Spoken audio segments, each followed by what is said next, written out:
सो मैंने यहाँ पर एसेट चेंज कर लिया है क्योंकि उसकी जो परसेंटेज है वो डाउन चली गई थी, ठीक है। तो अब मैंने जो एसेट किया है वो चूज़ वो NZD USD है, ये हम 90% प्लस दे रहा है।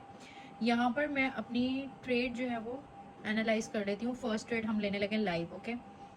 $100 की मेरे पास इन्वेस्टमेंट सेलेक्ट है। मैं यहाँ पर यहाँ पर आप देखो जिगजैग इंडिकेटर हमें ये इंडिकेट कर रहा है कि यहाँ पे जो ट्रेंड है ना वो डाउन की तरफ है, ठीक है, क्योंकि लाइन जो है वो नीचे से ऊपर से नीचे की तरफ आ रही है, ठीक है। तो हम लोगों ने डाउन डायरेक्शन की जो स्ट्रैटेजीज हैं उन पे वर्क करके यहाँ पर डाउन की ट्रेड्स लेनी है सारी, ठीक है। तो मैं यहाँ पर एक डाउन की ट्रेड लूंगी नेक्स्ट, ठीक है। अच्छा, अब इस यहाँ पर मैंने डाउन की ट्रेड क्यों ली वो मैं आपको दिखाती हूँ।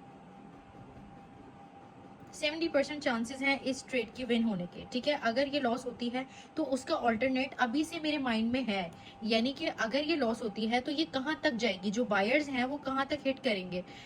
ये ऑलमोस्ट हमारी विन हो रही है ट्रेड, लेकिन अगर ये लॉस होती है तो वो भी मैंने सोच रखा है कि मेरा जो नेक्स्ट स्टेप है वो कितने डॉलर्स का होगा और किस डायरेक्शन में होगा, ठीक है। यही एक ट्रेडर की एक्चुअल पहचान होती है कि वो नेक्स्ट स्टेप पहले से ही अपने माइंड में सोच लेता है। ये मेरी फर्स्ट ट्रेड है, मैंने आपको दिखाया यहाँ पर लाइव अकाउंट, आप यहाँ पर देख लो, ठीक है। और यहाँ पर ये ट्रेड के टाइमिंग है, ठीक है। अच्छा, अब जो ये पैटर्न क्रिएट हो रहा है ना, ये रेड ग्रीन का पैटर्न क्रिएट हो रहा है। अगर ये इस वीक के अंदर अंदर क्लोज होता है तो मेरी जो नेक्स्ट ट्रेड है वो अप की है यहाँ पर। नहीं, इसने वो जो एरिया मैंने यहाँ पर मैयर कर रखा था, यहाँ पर ये चीज इसने वो ब्रेक डाउन कर दी, इसलिए यहाँ पर मैंने अप की ट्रेड नहीं ली नेक्स्ट, ठीक है।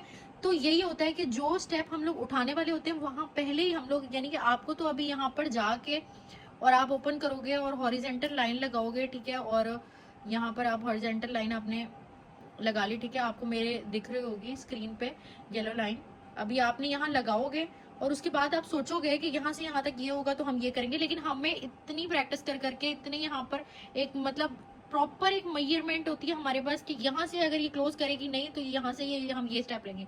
मैंने आपको पहले बताया था कि अगर ये नीचे क्लोज नहीं करेगी तो मेरा नेक्स्ट स्टेप क्या होगा, अप के लिए होगा।